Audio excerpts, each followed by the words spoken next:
Hello everyone, welcome to my YouTube channel. कैसे हैं सब लोग? बढ़िया हैं, मस्त हैं। तो सबसे पहले तो आप सभी को मेरा नमस्कार। जैसा कि आप सब जानते हैं, हम पढ़ रहे हैं एसएससी जीडी 2026 के लिए मैथमेटिक्स। और मैथमेटिक्स में हम सॉल्व कर रहे हैं previous year questions. Previous year questions के जब हम प्रैक्टिस सेट सॉल्व कर रहे हैं जीडी के, जो जीडी का एग्जाम होता है एसएससी जीडी का, तो उस एग्जाम में मैथमेटिक्स का जैसा सेक्शन आता है उसी ही तरीके से हमने ये प्रैक्टिस सेट तैयार किए हैं। तो ये प्रैक्टिस सेट नंबर आज हमारा 10 नंबर का प्रैक्टिस सेट होने वाला है। इससे पहले जितने भी प्रैक्टिस सेट हमने किए हैं वो सारे के सारे आपने सॉल्व करे होंगे। तो जब आप ये 10 प्रैक्टिस सेट सॉल्व कर लोगे तो 40 से 50% ऐसे कंसेप्ट हैं मैथ्स के, वो आपके रिवाइज हो जाएंगे। हम डेली अलग अलग प्रैक्टिस सेट में अलग अलग टाइप्स के क्वेश्चन ले रहे हैं, जिससे कि हम जितने भी 500 प्लस पीवाईक्यूज की हम जब प्रैक्टिस पूरी कर लेंगे तब तक आपके जो मैथ्स के सारे कंसेप्ट क्या हो जाएंगे, रिवाइज हो जाएंगे। उससे कि जब एसएससी जीडी का आप एग्जाम देने जाएंगे उस टाइम पर आप सारे के सारे क्वेश्चंस 100% एक्यूरेसी के साथ में सही कर पाएंगे। ठीक है, तो चलिए शुरुआत करते हैं बिना किसी टाइम वेस्ट के। आज के इस प्रैक्टिस सेट की, प्रैक्टिस सेट नंबर 10 की। तो सबसे पहले तो आप सभी हमारे YouTube चैनल को सब्सक्राइब करें, वीडियो को लाइक करें और अपने दोस्तों तक भी इस वीडियो को जरूर शेयर करें। ठीक है, सभी कॉपी पेन लेकर बैठें, शुरू से लेकर अंत तक इस वीडियो को देखें। और जैसे ही आपकी स्क्रीन पर क्वेश्चन आए आपको वीडियो पॉज करना है, उसके बाद में क्वेश्चन को करना है। क्वेश्चन करने के बाद में अगर आपसे होता है तो ठीक, नहीं होता है तो भी आप क्या करें, सॉल्यूशन देखें। ठीक है, तो चलिए शुरुआत करते हैं। आज की प्रैक्टिस सेट नंबर 10 का पहला क्वेश्चन आपकी स्क्रीन पर ये रहा। 11 का स्क्वायर और 12 का स्क्वायर के बीच कितनी पूर्ण संख्याएं होती हैं? करिए इस क्वेश्चन को। बड़ा प्यारा क्वेश्चन है, एसएससी सीएचएसएल टियर 2 यानी कि मेंस का क्वेश्चन है। सीएचएसएल कितना इजी क्वेश्चन है जो मेंस में दे रखा है। देखिए करते हैं इस क्वेश्चन को। 11 का स्क्वायर कितना होता है? 121। 12 का स्क्वायर कितना होता है? 144। होता है कि नहीं होता है? बिल्कुल। तो इन दोनों संख्याओं के बीच में ऐसी कितनी संख्याएं हैं, तो वो कितनी संख्या है वो आपको ज्ञात करनी है। तो बता देता हूं मैं, 121 से 144 का जब निकालना, बीच की संख्या निकालनी है, तो 144 में से 121 को घटाओ और फिर उसमें से एक माइनस कर दो, तो जो संख्या आपके पास में आएगी वो उनके बीच की संख्या हो जाएगी। ठीक है, तो 144 में से 121 को घटाएंगे तो 23 माइनस 1 करेंगे तो 22 नंबर ऐसे होते हैं जो कि इन दोनों संख्याओं के बीच में मौजूद होते हैं। तो ऑप्शन नंबर डी आपका क्या हो जाएगा, सही हो जाएगा। जब आप पूर्ण संख्याओं की बात करो, होल नंबर की बात करो, तो जो जीरो से शुरू होते हैं, 0 1 2 3 और अनंत तक। ठीक है, उसके बाद में जब हम बात करते हैं नेचुरल नंबर, जिसको बोलते हैं प्राकृत संख्या, तो प्राकृत संख्या वो किससे, एन से डिनोट करते हैं अपन। तो वो एक से शुरू होती है, 1 2 3 4, उसमें जीरो काउंट नहीं करते हैं एन तक। ठीक है, और जिसमें हम माइनस भी लेते हैं, माइनस वाली संख्या ही लेते हैं, -4 -5 -4 -3 -2, फिर -1 0 1 2 3, ये सारे के सारे वो क्या हो जाएंगे, इंटीजर। उनको क्या बोलते हैं अपन, पूर्णांक बोलते हैं। ठीक है, तो आप सभी को समझ में आ गया। होल नंबर यानी कि पूर्ण संख्या किसको कहते हैं, नेचुरल नंबर यानी कि प्राकृत संख्या किसे कहते हैं, इंटीजर्स यानी कि पूर्णांक किसे कहते हैं, ये आप सभी को समझ में आ गया है। ठीक है, तो मैं आपको कंसेप्ट भी साथ के साथ क्लियर कराते चलूंगा। चलेंगे अगला क्वेश्चन, क्वेश्चन नंबर 2। दो अंकों की सभी सम संख्याओं का योग कितना होता है? तो दो अंकों की सभी सम संख्याओं का योग पूछा है। तो सबसे पहले तो दो अंकों की सबसे छोटी संख्या कौन सी होती है? तो दो अंकों की सबसे छोटी संख्या होती है 10। ठीक है, 10 से पहले क्या आता है, 9। तो 9 तो दो अंकों की नहीं है। ठीक है, तो 10, तो 10 क्या है, सम है कि नहीं है? अपने को सभी सम संख्या ही लेनी है। 10 से 12, 12 के बाद में 14, 14 के 16, ऐसे करते करते करते जो लास्ट है, जो सबसे बड़ा है, वो दो अंकों का नंबर कौन सा हो जाएगा, वो हो जाएगा आपका 98। उसके बाद में तो कितना, 99 जो कि विषम है, फिर आता है 100 जो कि 3 अंकों की संख्या है। ठीक है, सीधी सी बात है। तो अपने पास में ये टोटल नंबर कितने हुए? तो टोटल नंबर कितने हुए, देखिए जब अपने पास में 1 से 100 तक कितने नंबर होते हैं, 1 से 100 तक होते हैं आपके पास में कितने,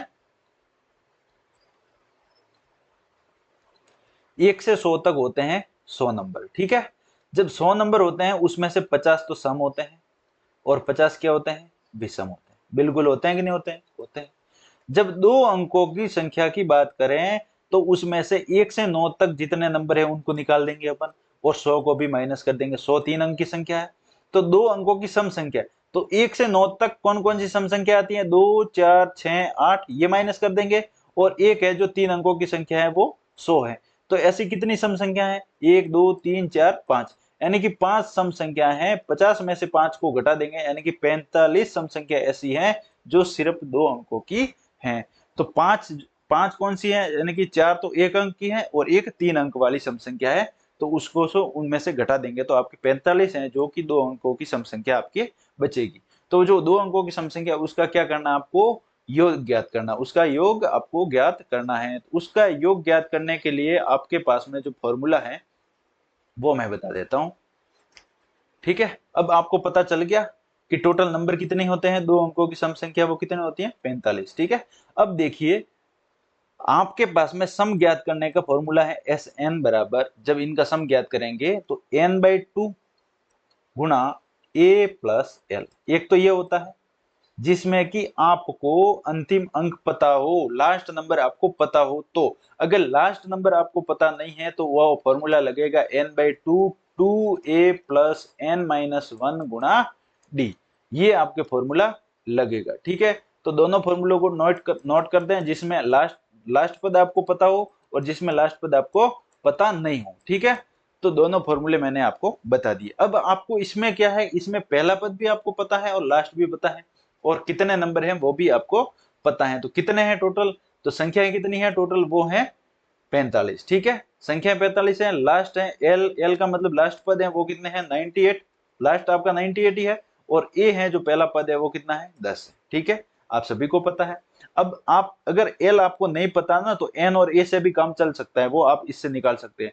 डी, डी का मतलब क्या होता है, सार्वंतर होता है, कॉमन डिफरेंस। कॉमन डिफरेंस जो भी कौन कौन सा आ रहा है, तो ये हो जाएगा आपका 2, इसमें भी 2, सब जगह आपका 2 ही आपका कॉमन डिफरेंस आएगा। ठीक है, तो अब आप पहले फॉर्मूले में जब आप इसका मान रखेंगे तो n बराबर कितना आ जाएगा, n है आपके पास में 45, 45/2। ठीक है, a प्लस एल, ए कितना है, a आपके पास में है 10 और l कितना है 98।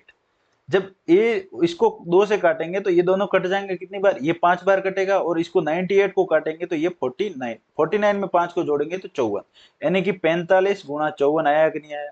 अब आप इसको 45 और 54 का तो गुणा करोगे ना, तो आपको ऐसे लगेगा कि थोड़ा टफ पड़ रहा है, तो आप इसको 45 को 15 गुणा 3 नहीं लिख सकते, 15 गुणा 3 लिख सकते हैं ना, फिर 54 ऐसे गुणा कर लो, तो 15 चौके 60, 0 6।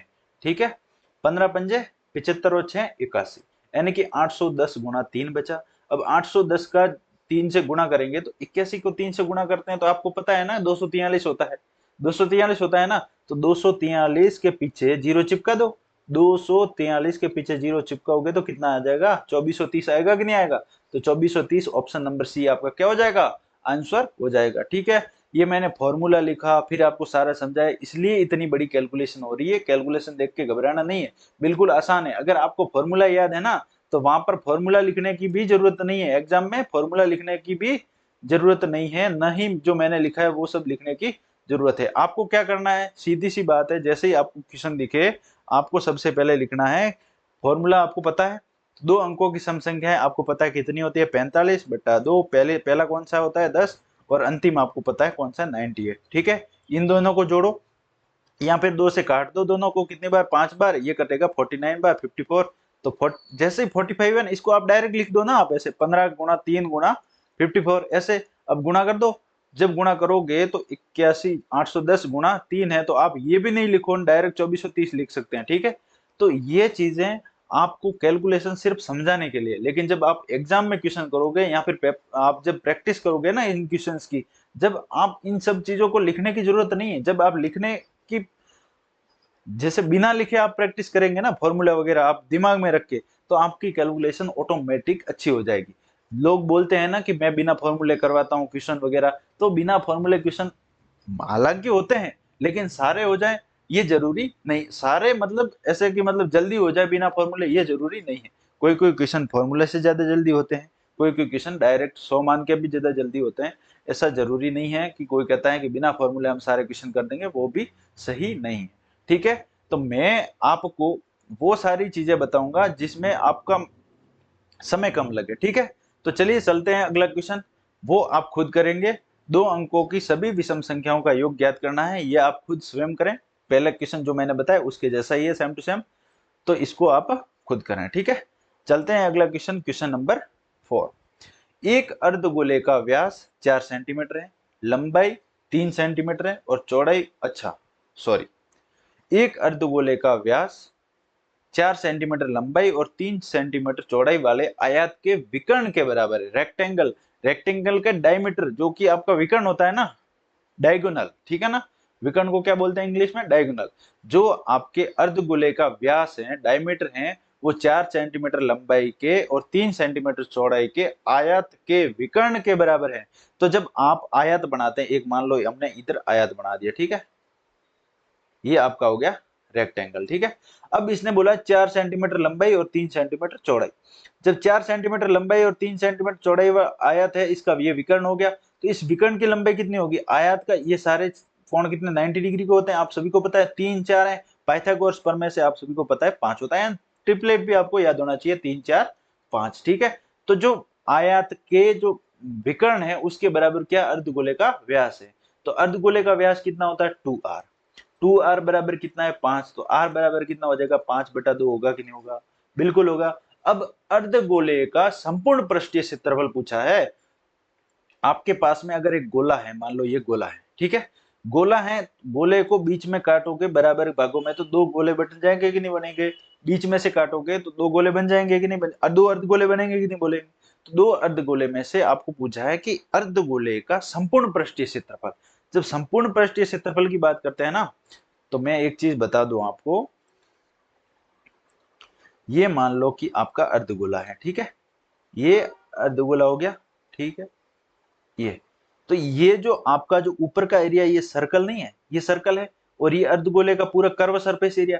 जब अर्धगोले का वक्र पृष्ठ का क्षेत्रफल पूछे तो पूरे गोले का जो वक्र पृष्ठ का क्षेत्रफल होता है उसका आधा होता है, यानी कि 2πr², ये होता है, ये वक्र पृष्ठ का क्षेत्रफल है। लेकिन जब अर्धगोले का संपूर्ण पृष्ठीय क्षेत्रफल पूछा जाए, टोटल सरफेस एरिया पूछा जाए, तो आपका कर्व सरफेस एरिया भी जुड़ेगा, उसके साथ में जो सर्कल ऊपर आपको दिख रहा है, जो खुली जगह दिख रही है अर्धगोले की, उसका भी एरिया आपका इसके साथ में जुड़ेगा। यानी कि जो सर्कल दिख रहा है ऊपर, उसका भी एरिया आप जोड़ोगे तो वृत्त का एरिया कितना होता है? πr²। जब इसमें जोड़ोगे तो संपूर्ण पृष्ठीय क्षेत्रफल अर्धगोले का वो कितना आ जाएगा? 3πr²। तो संपूर्ण पृष्ठीय क्षेत्रफल TA टोटल सरफेस एरिया जो आएगा वो कितना आएगा? जो अर्धगोले का वो आ जाएगा 3πr², ठीक है। तो अब 3πr² आपका आ गया, उसमें आप इसकी वैल्यू रख दो तो आपका क्या आ जाएगा? आंसर आ जाएगा, ठीक है। सभी अपनी कॉपी में जो जो मैं फॉर्मूले बताऊं वो नोट करते जाएं, ठीक है। कैसे आता है वो सारे के सारे प्रोसेस भी मैं आपको बताते जा रहा हूं, ठीक है। देखिए 3πr², टी से टोटल सरफेस एरिया, 3 गुणा पाई में रखेंगे अपन मान, ठीक है। r², r कितना है? 5/2, r² कितना हो जाएगा? 5/2, 2 बार गुणा कर देंगे, 3 गुणा पाई को लिख देंगे अपन 22/7 लिख सकते हैं कि नहीं लिख सकते? फिर 25/4, ये हो जाएगा 25/4 होगा, 2 से काटेंगे, ये कितनी बार? 11 बार, ठीक है। अब 11 तिया 33 और 25, 33 और 25 का जब गुणा करेंगे और नीचे कितना हो जाएगा? 7 दूनी 14, ठीक है। 25 तिया 75 हासिल 7, 25 तिया 75 और 7 कितना होता है? 82/14। ये आपका जो आएगा वो सेंटीमीटर स्क्वायर में आएगा। ये क्या हो जाएगा? आपका आंसर हो जाएगा अर्धगोले का संपूर्ण पृष्ठीय क्षेत्रफल 825/14 सेंटीमीटर स्क्वायर, ठीक है। सबको समझ में आ गया? चलेंगे अगला क्वेश्चन, क्वेश्चन नंबर 5। 7 सेंटीमीटर किनारे वाले एक घन द्वारा परिगत सबसे बड़े संभावित गोले का आयतन ज्ञात कीजिए। ये करिए ज्ञात।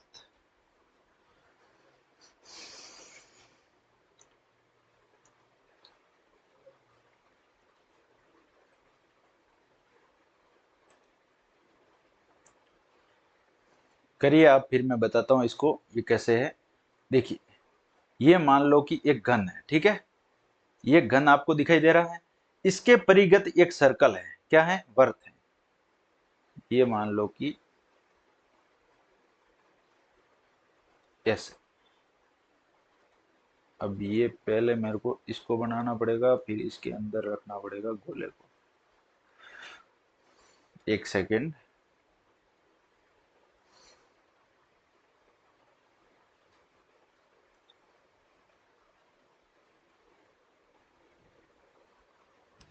देखिए तो मतलब जो आपके जो घन है वो किस तरीके से होगा मैं बताता हूँ।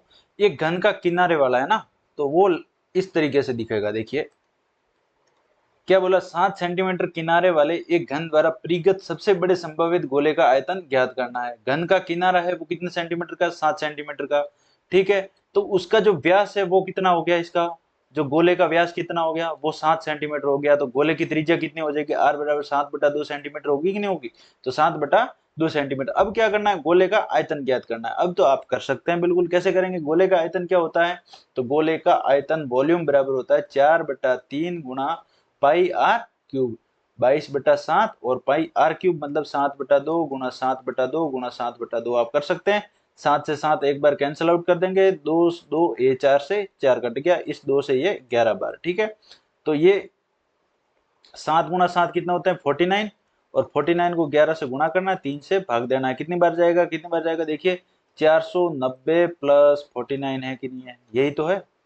11 गुणा 49 का मतलब यही है, तो बटे में 3 है, तो 11 का जब 49 को 490 में जोड़ेंगे, 490 में 49 को जोड़ेंगे तो कितना आ जाएगा 9, फिर 9 और 4 ये कितना हो जाएगा, 9 और 4 13 का 3 हासिल 1, फिर 4 आ जाएगा, 4 और 1 5। ठीक है, 539, 539 में 3 का भाग देना है, कितनी बार जाएगा, तो जो जाएगा वो देखिए 3 का भाग कितनी बार जाएगा, पहले तो 5 में एक बार, 2 बचा 23, 23 में कितनी बार जाएगा 7 बार, 7 तिया 21, फिर 2 बचेगा 29 में कितनी बार जाएगा 9 बार, 9 सत्ते 9 तिया 27, और बचेगा कितना 2 2 कितना हो जाएगा, फिर जीरो जोड़ेंगे कितनी बार 6 बार, फिर 2 0 2 0 ऐसे करके 6 7 लिख सकते हैं अपन सेंटीमीटर क्यूब, यानी कि आयतन कितना आ जाएगा गोले का 179.67 सेंटीमीटर क्यूब। ये आएगा कि नहीं आएगा, बिल्कुल सबको समझ में आ गया। चलेंगे अगला क्वेश्चन, क्वेश्चन नंबर 6,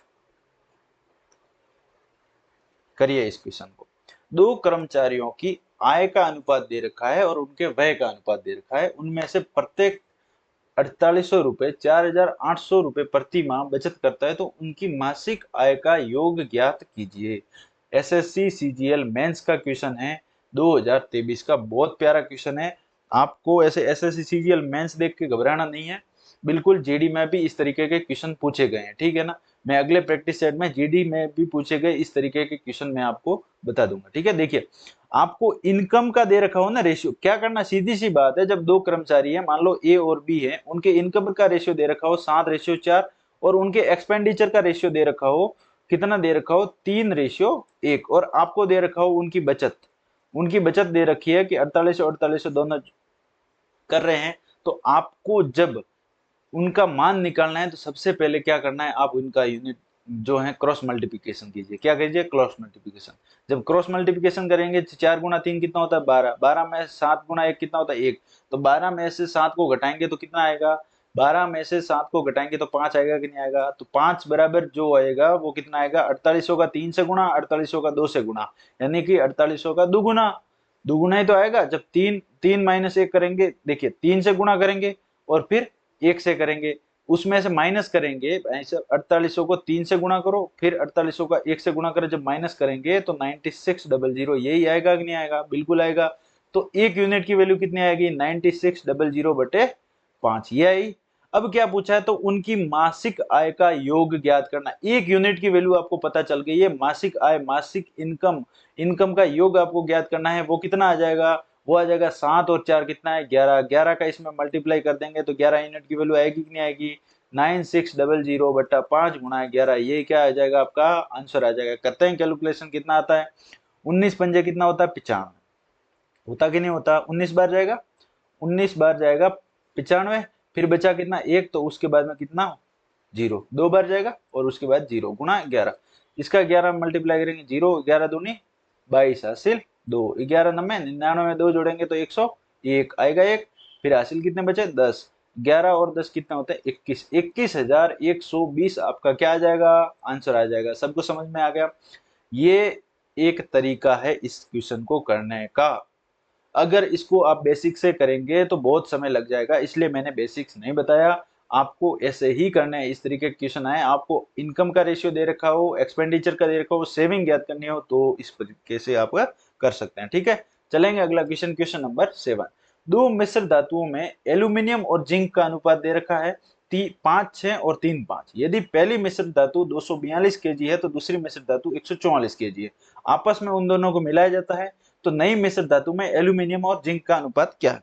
देखिए, ज्यादा कोई दिमाग लगाए, सबसे पहले तो आप एल्यूमिनियम और जिंक का दोनों में से मान ज्ञात कर लो ना भाई। 5 और 6 कितना, 11 यूनिट, तो 11 यूनिट की वैल्यू तो दे रखी है 242, यही तो दे रखा है, 11 यूनिट की वैल्यू 242 दे रखी है, और 5 और 3 8 है, 8 टोटल है, 8 की वैल्यू कितनी दे रखी है 144 है। तो 11 ये कितने गुना है, इसका ये गुना है कितनी बार, 22 बार, 22 गुना है, 11 का 22 से गुना करेंगे तो 242, और ये कितना 8 का कितने गुना है, ये 18 गुना है, 18 8 144 होता है। ठीक है, अब समझ में आया आपको। जब आपको एल्यूमिनियम ज्ञात करना है तो एल्यूमिनियम 5 6 11 5/11 होगा ना, 5/11 हिस्सा ही तो है, टोटल का कितना हिस्सा है 5/11, 5/11 गुना 242 करेंगे तो 5 का 22 से गुना ही तो होगा 110 केजी एल्यूमिनियम पहले में, और दूसरे में जो एल्यूमिनियम है, दूसरी मिश्र धातु है उसमें एल्यूमिनियम कितना आ जाएगा 18 यूनिट है, एक की वैल्यू तो 3 है, इसमें एल्यूमिनियम कितना 3 यूनिट, तो 3 गुना 18 करेंगे तो कितना आ जाएगा आपके 18 दिए 54, तो 54 केजी दूसरे में। ठीक है, ये एल्यूमिनियम की बात होगी अपने।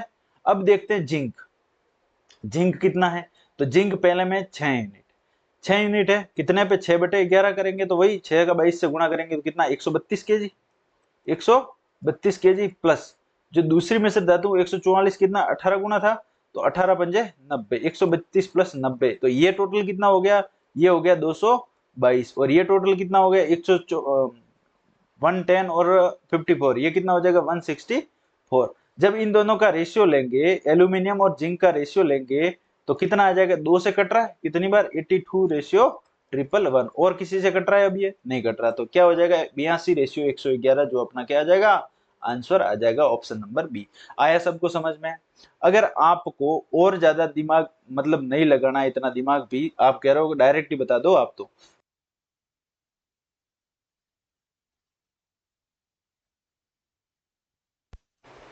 देखिए वैसे मैं डायरेक्ट बता देता हूँ इसको कैसे करेंगे। जिंक का अनुपात, और ये कितना टोटल 11 है, तो कितने हैं 5/11 कितने का, ये हो जाएगा 242 का, तो जब इसको करेंगे तो 22 गुना 22 पंजे कितना होता है 110, ऐसे ही तो निकलेगा। ऐसे एल्यूमिनियम निकालो फिर जिंक निकालो, दोनों को जोड़ो और फिर उनका अनुपात निकाल दो, तो 82/111 ही आएगा आपका आंसर। चलेंगे अगला प्रैक्टिस क्वेश्चन अपना है जो 8 नंबर का। ठीक है, ए और बी एक काम को 9 दिनों में पूरा कर सकते हैं। ठीक है, ए प्लस बी है वो किसी काम को 9 दिनों में पूरा करते हैं। ठीक है,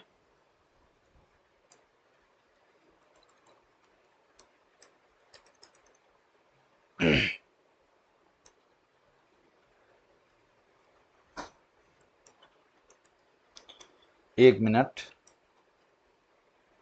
ए और बी किसी काम को 9 दिनों में पूरा कर सकते हैं, जबकि बी और सी उसी काम को 18 दिनों में पूरा करते हैं। ए बी सी मिलकर उसी काम को 8 दिनों में पूरा कर सकते हैं, तो ए और सी को साथ में मिलकर काम पूरा करने में कितना समय लगेगा वो आपको ज्ञात करना है। देखिए कैसे करेंगे इस क्वेश्चन को।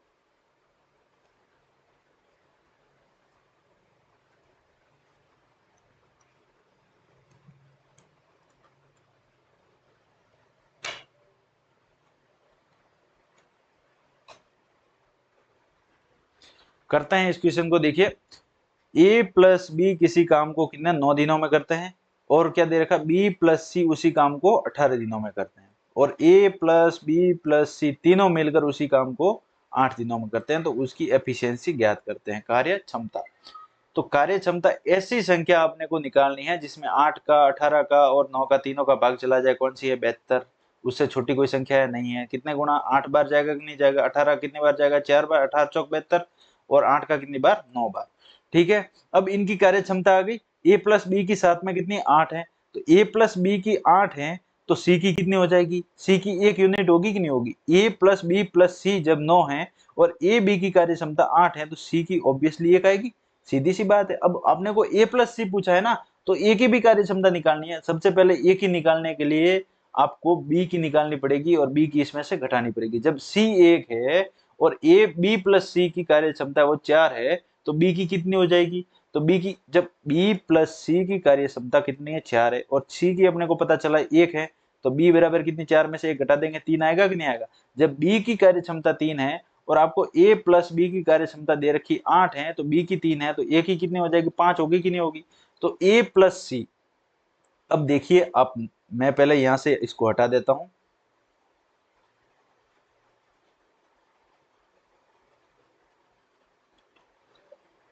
यहां लिख देता हूं मैं, ए की कार्य क्षमता कितनी आ गई आपके पास में, 5, ठीक है। तो ए प्लस सी की कार्य क्षमता कितनी होगी, 5 और 1 6, 72 काम करने के लिए 6 की कार्य क्षमता के साथ में ए प्लस सी है वो दोनों मिलकर कितने दिनों में काम खत्म करेंगे, तो 12 दिनों में, 12 डेज आपका क्या आ जाएगा आंसर, ऑप्शन नंबर सी आपका आंसर हो जाएगा। बिल्कुल इजी सा क्वेश्चन था। चलेंगे अगला क्वेश्चन, क्वेश्चन नंबर 9। दो स्थानों के बीच की दूरी कितनी है, 1200 किलोमीटर। इस दूरी को तय करने के लिए एक व्यक्ति x द्वारा व्यक्ति y, ये y लिखा है, ठीक है, y से 5 घंटे कम लेता है, ठीक है। 1200 किलोमीटर की दूरी डिस्टेंस है, ठीक है। एक व्यक्ति है, दोनों मतलब y और x दोनों 1200 किलोमीटर की डिस्टेंस तय करते हैं, लेकिन एक को समय लगता है जो x से कितना ज्यादा समय लगता है, तो ज्यादा समय लगता है उसको देखिए, y से 5 घंटे समय कम कौन लेता है, x।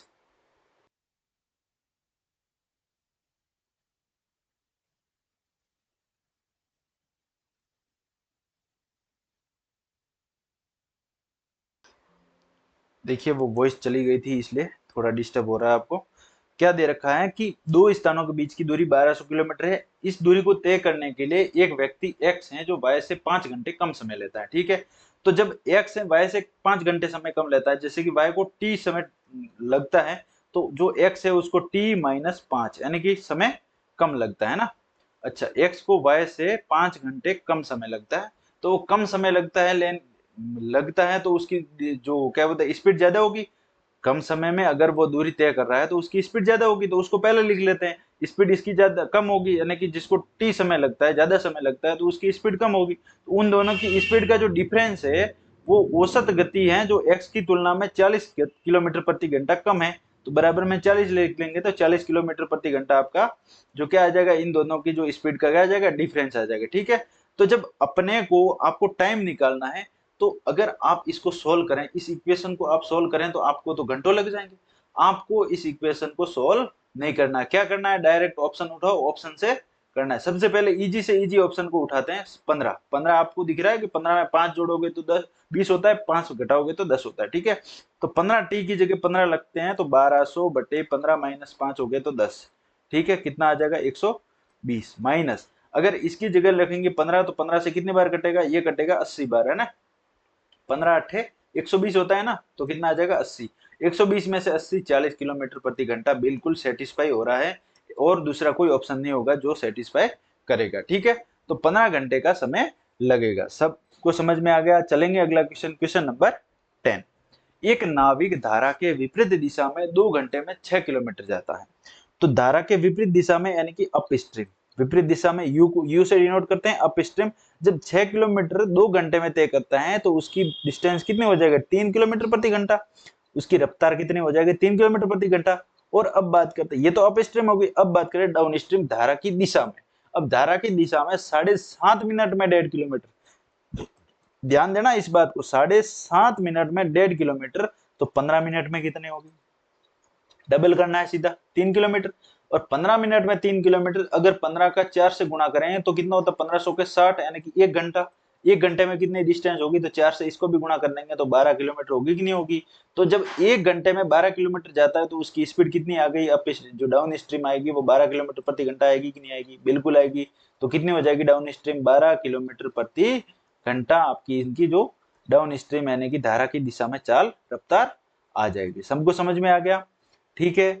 अब देखिए आगे क्या पूछा है, अब अपने को डी और यू तो पता चल गया। अब देखिए स्थिर जल में 30 किलोमीटर जाने में ना उसे कितना समय लगेगा, नाविक को स्थिर जल में 30 किलोमीटर जाने में कितना समय लगेगा।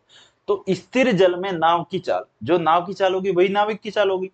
तो स्थिर जल में नाव की चाल को ज्ञात करने के लिए अप स्ट्रीम और डाउन स्ट्रीम को जोड़ते हैं, down stream plus up stream बटा 2, एक्स मानते हैं। अगर एक्स है आपकी नाव की स्पीड है, अगर डाउन स्ट्रीम और अप स्ट्रीम को जोड़ के उसमें 2 का भाग दे दें, तो जो स्पीड आएगी वो किसकी आ जाएगी, वो नाव की धारा की, जो नाव की क्या आ जाएगी, स्थिर जल में उसकी गति आ जाएगी। तो स्थिर जल में गति कितनी आ जाएगी, डी प्लस यू करना है, तो 12 और 3 कितना होता है, 15 बटे 2 यानी कि 3.5 7 किलोमीटर प्रति घंटा जो आ गई।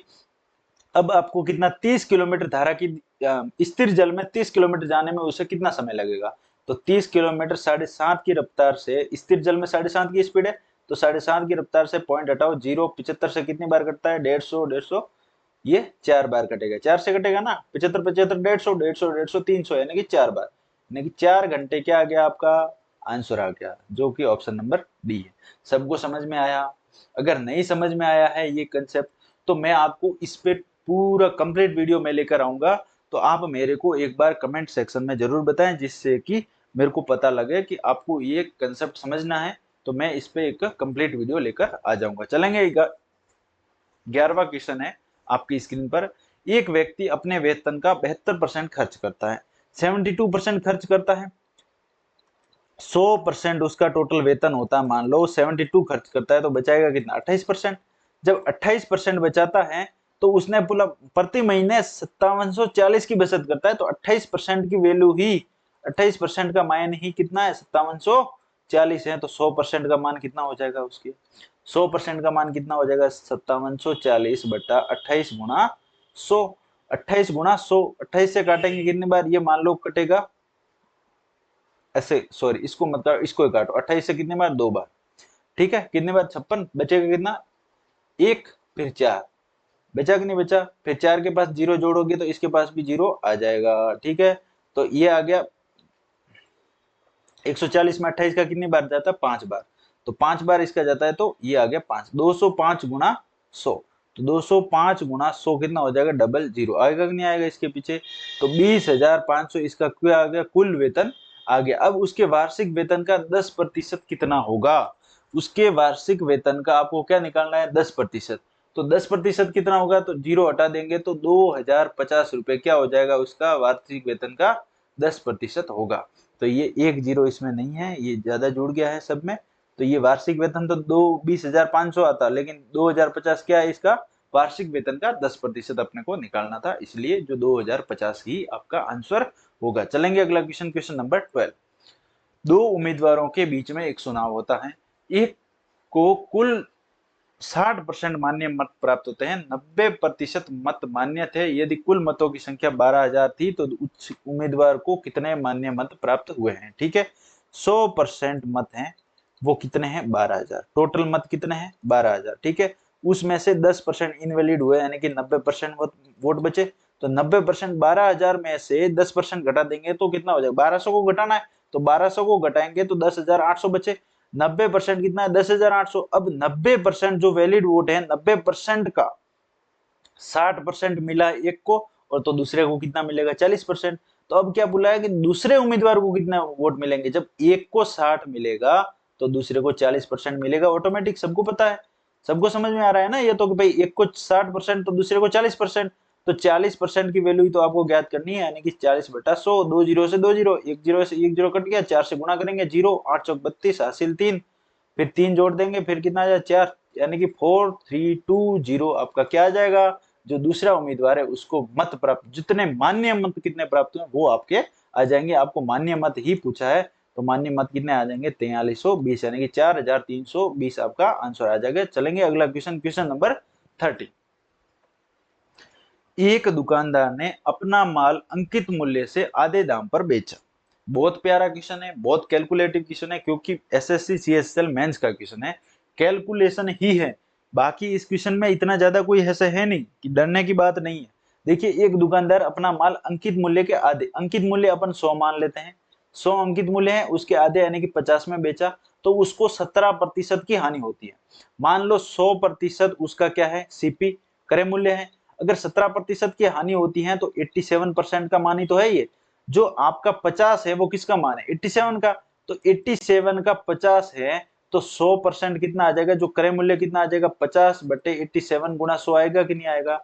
तो इसको ऐसे लिख सकते हैं ना, 5000 बटे 87 लिख सकते हैं कि नहीं लिख सकते, तो 5000 बटे 87 है, 100 आपका जो मार्केट प्राइस है, तो अगर आप उसको अंकित मूल्य पर ही बेचते हो, 100 पर ही बेचते हो, तो आपका प्रॉफिट कितना हो जाएगा। तो प्रॉफिट आपको ज्ञात करना है, तो प्रॉफिट ज्ञात करने के लिए सबसे पहले जो जिस पे आप बेचते हो उसमें से आप उसके क्रय मूल्य को घटा दोगे, कितना 5000 बटा 87, 83 है, सॉरी 17 को घटाओगे तो 83 तो बचेगा, 83 मिस्टेक हो जाती है अभी भारी। देखिए 83 है। अब देखिए 50,000 कितना, 5,000 बटा 83 है। जब 83 है ना, इसका गुणा इधर कर देंगे तो कितना 8,300 आएगा कि नहीं आएगा, सीधी सी बात है। अब बटे में कितना आ जाएगा भाई, 5,000 बटे 83 और गुणा 100 से करेंगे तो इसका आंसर आएगा कि नहीं आएगा, बिल्कुल आ जाएगा। तो इसको आगे सोल्व करते हैं, इसलिए मैं इसको हटा देता हूँ यहाँ से, फिर अपन आगे सोल्व करेंगे तो अपने को ज्यादा कंफ्यूजन क्रिएट नहीं होगा। अब देखिए 83 का उधर गुणा करेंगे, एलसीएम लेंगे तो 8,300 में से 5,000 को घटाएंगे तो कितना आएगा, 3,300 आएगा कि नहीं आएगा, 3,300 आएगा। अब 83 से 83 कट जाएगा, एलसीएम आके 83 से 83 कट जाएगा, तो बट्टे में बचेगा कितना, 5,000, 5,000 ही बचेगा ना। गुणा किससे करेंगे, 100 से। जो परसेंटेज में वैल्यू आएगी वही प्रॉफिट होएगा कि नहीं होएगा, बिल्कुल होगा। 2 जीरो से 2 जीरो कट दिए। 50 से 100 कितनी बार कट रहा है, 2 बार। 33 गुणा 2 कितना होता है, 66। प्रतिशत में वैल्यू आएगी कि नहीं आएगी, 66%। कैलकुलेशन बड़ी लग रही होगी लेकिन आंसर एकदम एकदम सॉफ्ट आया आपका, ठीक है। ज्यादा कोई ऐसे लगा कि आपको कि ज्यादा कैलकुलेटिव, बिल्कुल सिंपल सी तो कैलकुलेशन है। आप भले 5,000 बटा 83 लिया तो क्या फर्क पड़ रहा है, आप 8,300 में से 5,000 को घटाओगे तो 3,300 बचता है। 83 कट गया, अब 3,300 का 5,000 का उसमें भाग दे देंगे, गुणा 100 करेंगे तो 2 जीरो से 2 जीरो कट जाएगा। 50 से 100 कितनी बार कट रहा है, 2 बार। 33 का 2 से गुणा करेंगे, 66 आपका आंसर आ जाएगा। बिल्कुल आसान सा क्वेश्चन है, आसान सी कैलकुलेशन है, कोई घबराने की जरूरत नहीं है। अगर आपकी वैल्यू कोई पॉइंट में आ जाए या बटे में आ जाए तो घबराना तो बिल्कुल ही नहीं। उसको देख के क्या करते हैं बच्चे, पहले घबरा जाते हैं। तो घबराने से क्या है, आपकी कैलकुलेशन आप पहले से ही घबराने की वजह से आप हार्ड बना देते हैं, ठीक है। चलते हैं अगला क्वेश्चन, क्वेश्चन नंबर 14। किसी राशि पर वार्षिक संयोजित चक्रवृद्धि ब्याज दूसरे वर्ष के लिए 1320 है और तीसरे वर्ष के लिए 1452 है। चक्रवृद्धि ब्याज है आपका, जो कंपाउंड इंटरेस्ट है जो दूसरे साल का CI2 है वो कितना है, 1320 है। और जो CI3 है तीसरे साल का वो कितना है, 1452 है। हमेशा एक चीज आपको पता है, जब आप कंपाउंड इंटरेस्ट ज्ञात कर रहे हो, मान लो 100 है, अब 100 है, 100 का 10% आपको निकालना है 10, ये पहले साल का हो गया। जब दूसरे साल का आप निकालोगे तो इस 100 का भी 10% निकालोगे, 10 प्लस ये जो 10 आया था पहले साल का ब्याज, उस पे भी 10% लगेगा, यानी कि दोनों जुड़ेंगे तो इसका भी 10% होगा ना। तो जितनी ब्याज दर है, जितना आपका कंपाउंड इंटरेस्ट है, उसका भी उतना ही लगेगा जितनी आपकी ब्याज की दर है, ठीक है।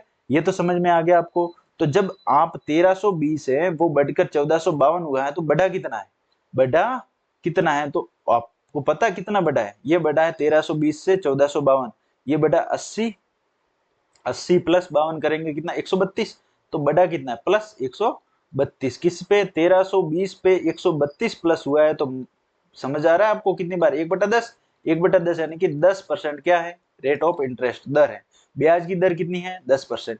जब 10% ब्याज की दर है तो जब दूसरे साल जो आपका जो ब्याज क्या बोलते, जो आपका जो कंपाउंड इंटरेस्ट आया था CI2, दूसरे साल का चक्रवर्ती ब्याज आया था, वो कितना आया था, 1320। तो पहले वर्ष की शुरुआत में आपका मूलधन, मूल राशि कितनी होगी, ठीक है। तो देखिए सबसे पहले तो मैं आपको बता दूं, जब आप पहले वर्ष की शुरुआत में 100 मानते हो तो दूसरे वर्ष वो राशि बढ़कर कितने हो जाती है, 110 हो जाती है। पहले वर्ष के अंत तक बढ़ते बढ़ते कितने हो जाती है, 110। दूसरे वर्ष के अंत में बढ़कर कितने हो जाती है, 121 हो जाती है। वो की नहीं होती है, 121 होती है, ठीक है। देखिए अब आपको पहले वर्ष और दूसरे वर्ष में कितनी हो गई, 110 बढ़कर हो गई है। तो ये जो 1320 है वो भी कितने, 10% का मान है, वो भी किसका है, 10% का मान है, यानी कि 1320। तो 100% का मान कितना हो जाएगा, 100% यानी कि आपको 100 माना है, 100% की वैल्यू कितनी हो जाएगी, 13,200। आया समझ में, बिल्कुल, जो कि ऑप्शन नंबर बी आपका क्या हो जाएगा, आंसर हो जाएगा। सबको समझ में आ गया होगा, ठीक है।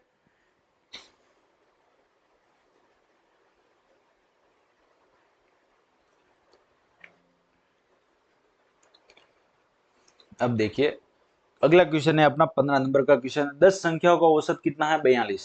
10 संख्याओं का औसत कितना है, 42, 42 है। तो 10 संख्याओं का योग कितना हो जाएगा, 420 होगा कि नहीं होगा। 10 संख्याओं का योग कितना हो जाएगा, सम कितना हो जाएगा, 420। 10 से गुणा कर देंगे।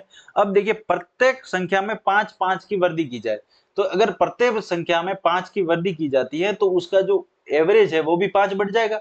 एवरेज भी 5 बढ़ेगा कि नहीं बढ़ेगा। तो 45 में भी 5 जोड़ देंगे तो 47 क्या आ जाएगा इसका, एवरेज आ जाएगा, जो कि ऑप्शन नंबर बी है। इसको कैलकुलेशन करने की जरूरत ही नहीं है, अगर सारी संख्याओं में 5-5 बढ़ा रहे हो तो जो एवरेज है उसमें भी औसत में भी 5 बढ़ा दीजिए।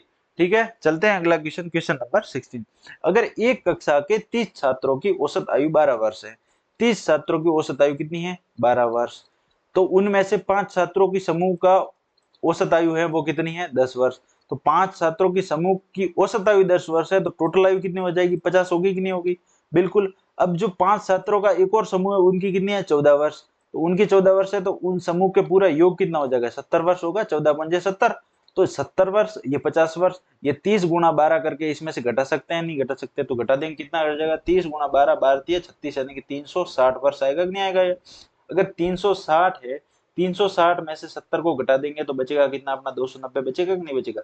जब 290 बचेगा तो कितने की, 1 मिनट, 5 छात्रों की, अच्छा कितनी दे रखी है आपको, 12 तिया 36, 30 छात्रों की औसत आयु 12 वर्ष है, उनमें से 5 छात्रों की समूह की औसत आयु 10 वर्ष है, दूसरे जो 5 छात्र हैं उनकी औसत आयु 14 वर्ष है, तो 14 पंजे 70 बिल्कुल सही है, 10 पंजे 50 ये भी सही है उनकी, और उनमें से उनको घटा देना है, तो जब इनको घटाएंगे तो 50 और 70 कितने होते हैं, 50 और 70 एक सिर्फ 70 ही नहीं होते साहब, 50 और 70 होते हैं 120 होते हैं, 120 को इसमें से घटाएंगे, 360 में से 120 को घटाएंगे तो कितना आएगा आपके पास में, 240, 240। अब 5 और 5 10, 10 जो छात्र हैं उनकी जब आयु घट जाएगी उनमें से, तो बचेंगे कितने, उनमें से बचेंगे 20, तो कितनी आ जाएगी आपकी, 24/2 यानी कि 12 वर्ष उनकी क्या आ जाएगी, एवरेज औसत आ जाएगी। औसत आयु कितनी आ जाएगी, 12 वर्ष। सबको समझ में आ गया। चलेंगे अगला क्वेश्चन, क्वेश्चन नंबर 17।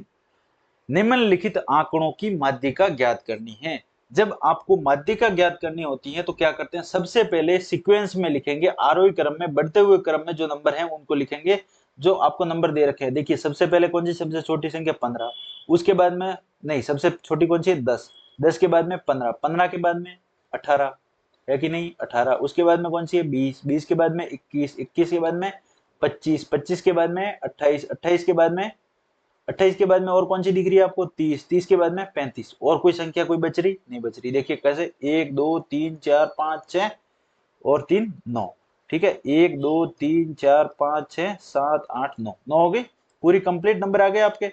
अब देखिए माध्यिका क्या होती है, बीचों बीच वाला नंबर। जब आपको जो नंबर दे रखे हैं उनको आरोही क्रम में जमाना है, बढ़ते हुए क्रम में जमाना है, और जो बीचों बीच का नंबर आएगा वो आपका क्या हो जाएगा, माध्यिका हो जाएगी, मीडियन हो जाएगी आपकी। तो कितने नंबर है, 9 है, तो 9 नंबर है, तो 4 पहले के 4 बाद के हटाओगे तो बीच में एक नंबर बचेगा, 5वें नंबर वाला, तो 5 नंबर आपका बचेगा, तो वही क्या हो जाएगी, आपकी माध्यिका हो जाएगी। तो 1 2 3 4 और ये 5, ये वाली माध्यिका आपके बीच वाले बीचों बीच की संख्या है, तो ये आपकी क्या हो जाएगी, मीडियन हो जाएगी, जिसको हम क्या बोलते हैं, माध्यिका। क्या बोलते हैं, माध्यिका। ठीक है, तो 1 2 3 4 पहले की संख्या, 1 2 3 4 बाद की संख्या, बीचों बीच की है कि नहीं 21, तो वो आपकी माध्यिका हो जाएगी। चलेंगे अगला क्वेश्चन, क्वेश्चन नंबर 18। एक टैंक को भरने में एक इनलेट पाइप है वो कितना समय लेता है, 8 घंटे का, और आउटलेट पाइप है वो खाली करने के लिए वो कितना समय लेता है, 12 घंटे। यानी कि एक इनलेट पाइप है वो टंकी को 8 घंटे में भर सकता है, और जो खाली करने वाला पाइप है वो चालू करते हैं उसको, भरी हुई टंकी को वो 12 घंटे में खाली कर देता है। तो दोनों का जो एफिशिएंसी मतलब एलसीएम निकालेंगे तो वो कितना आ जाएगा, 24, 24 एलसीएम आएगा, तो इसकी एफिशिएंसी कार्य क्षमता 3 की हो जाएगी, इसकी कार्य क्षमता -2 की हो जाएगी। अगर वो 3 यूनिट भरता है, दोनों को एक साथ चालू करना है, अब क्या बोला, दोनों पाइप को एक साथ खोला जाता है तो टैंक कितने घंटों में भर जाएगा। अब आपने दोनों नलों को एक साथ खोला, अब ये क्या करता है, पहला नल है इनलेट भरने वाला पाइप, वो 3 यूनिट भरता है, तो जो दूसरा नल है, दोनों को साथ में खोला है ना, दूसरा नल -2 तो खाली कर देता है, तो भरेगा कितना, 1 घंटे में भरेगा कितना, 1 घंटे में 1 यूनिट ही तो भरेगा, तो 1 घंटे में 1 यूनिट भरेगा। आपको 24 यूनिट भरने हैं तो 24 घंटे लगेंगे कि नहीं लगेंगे, 24 घंटे लगेंगे, जो कि ऑप्शन नंबर सी आपका आंसर हो जाएगा। चलेंगे अगला क्वेश्चन, क्वेश्चन नंबर 19। 725 मीटर लंबी एक ट्रेन है, 235 मीटर लंबी सुरंग को 48 सेकंड में पार करती है, तो ट्रेन की चाल ज्ञात कीजिए। ट्रेन की चाल ज्ञात करनी है, इस तरीके के क्वेश्चन मैंने पहले भी करवाए हैं। कैसे करने हैं, देखिए, जब आप कोई दे रखा हो कि ट्रेन किसी सुरंग को, किसी क्या बोलता है, प्लेटफॉर्म को या ब्रिज को पार कर रही हो, तब जब ट्रेन की लंबाई और सुरंग की लंबाई को क्या करते हैं, जोड़ देते हैं, तो 35 और 25 कितना, 60, 60, 700 और दोस्तों 900 यानी कि 960 आएगा कि नहीं आएगा, ये इसकी डिस्टेंस आ जाएगी, डिस्टेंस इतनी आ जाएगी, लेंथ आ जाएगी 960 है। 48 सेकंड में पार कर रही है, ट्रेन की स्पीड ज्ञात करनी है, 48 सेकंड का इसमें भाग दे देंगे, ठीक है। तो 48 सेकंड का भाग देंगे तो कितनी बार जाएगा, 48 दूनी यानी कि 20 मीटर पर सेकंड आपकी क्या आ जाएगी, ट्रेन की स्पीड आएगी, स्पीड ऑफ ट्रेन। लेकिन आपको ज्ञात किलोमीटर प्रति घंटा में करना है, तो किलोमीटर प्रति घंटा में ज्ञात करने के लिए 18/5 से गुणा कर देंगे, तो जो आएगा वो आपका किलोमीटर प्रति घंटा में आएगा। 4 से 18 चौक 72 यानी कि 72 किलोमीटर प्रति घंटा, जो कि ऑप्शन नंबर डी आपका आंसर हो जाएगा। चलेंगे अगला क्वेश्चन, क्वेश्चन नंबर 20, आज के प्रैक्टिस सेट का आखिरी क्वेश्चन। बहुत प्यारा क्वेश्चन है, करिए इस क्वेश्चन को। देखिए करते हैं इस क्वेश्चन को। क्या देखा, 8 सेंटीमीटर त्रिज्या वाले एक वृत्त का क्षेत्रफल 8 सेंटीमीटर है। 8 सेंटीमीटर त्रिज्या वाले एक वृत्त का क्षेत्रफल कितना है, 8 सेंटीमीटर। तो वृत्त का क्षेत्रफल कितना होता है, पाई आर स्क्वायर, कितना है 8 सेंटीमीटर। अब देखिए, अच्छा सॉरी 8 सेंटीमीटर आधार वाले एक त्रिभुज के क्षेत्रफल के बराबर है, ठीक है। उसकी त्रिज्या कितनी है, 8 सेंटीमीटर है। त्रिज्या आर बराबर कितना है, 8 सेंटीमीटर है। और आपको जो आधार दे रखा है, एक त्रिभुज है, मान लो ये त्रिभुज है, इसका आधार दे रखा है 8 सेंटीमीटर। तो इसकी ऊंचाई है वो कितनी होगी, जब ऊंचाई और पता चल जाएगा आपको तो आप ऑटोमेटिक निकाल सकते हैं। तो वो उसके बराबर है, क्षेत्रफल दोनों के बराबर है, ठीक है। जब त्रिभुज का क्षेत्रफल आयत के सर्कल के क्षेत्रफल वर्ग के क्षेत्रफल के बराबर हो जाएगा, तो कैसे हो जाएगा, पाई आर स्क्वायर बराबर 1/2 आधार गुणा ऊंचाई। तो आधार लिख देंगे गुणा ऊंचाई, ठीक है। ये हो जाएगा कि नहीं हो जाएगा आपके सामने, ठीक है। तो पाई गुणा आर स्क्वायर कितना हो जाएगा, आर कितना 8, 8 का स्क्वायर कितना होता है 64, 1/2 आधार गुणा ऊंचाई। आधार कितना आ जाएगा 8 सेंटीमीटर, ऊंचाई आपकी h मान लो, ठीक है। ये किससे कटेगा, 4 से। 4 से इसको काटेंगे कितनी बार, 16 बार, यानी कि 16 पाई। हाइट बराबर आपकी कितने आ जाएगी, 16 पाई। तो 16 पाई आपकी हाइट आ गई। तो हाइट तो आपको पूछी थी, क्या पूछा है आपको, देखिए। तो त्रिभुज की अनुरूपी ऊंचाई की लंबाई कितनी होगी, तो ये ऊंचाई हाइट तो आपको ज्ञात करनी है, तो वो कितनी है 16 पाई, जो कि ऑप्शन नंबर ए आपका क्या हो जाएगा, सही उत्तर। तो आप सभी को ये पूरा का पूरा प्रैक्टिस सेट अच्छा लगा होगा, अच्छे से सारी चीजें आपको समझ में आई होगी, ठीक है। तो मुझे उम्मीद है कि आप सभी अच्छे से तैयारी कर रहे हैं। तो आप सभी सारे के सारे प्रैक्टिस सेट इन सभी को अटेंड करें, जिससे कि आप सभी के जो मैथ्स के कंसेप्ट हैं वो सारे के सारे क्या हो जाएं, रिवाइज हो जाएं, ठीक है। तो चलिए आज की क्लास में इतना ही, मिलते हैं नेक्स्ट क्लास में। जब तक के लिए बहुत अच्छे से पढ़ाई करें। थैंक यू वेरी मच, जय हिंद।